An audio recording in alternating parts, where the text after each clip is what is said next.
Ano pangalan, par? Chris. Plito. Pangan. Pangan ka? Ayan po, ang ating kaibigan na si Chris Pangan. Dito po tayo sa, anong lugar ito, pare? Dolores. Dolores, ayan. Dolores sa San Fernando, ayan.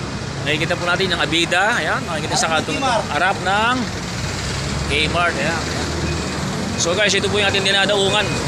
Kakain po tayo guys. Sarap ng kanyang Mami Pares, ayan.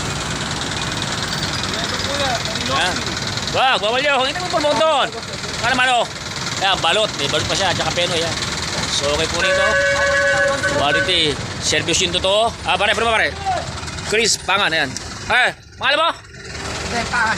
Pangan din. Okay, parang pangan, ano? Pangan to pangan. Okay, guys, ito guys. Ang ating mga tropa dito sa Dolores, ayan. Ang kanyang Mami Tapsilog.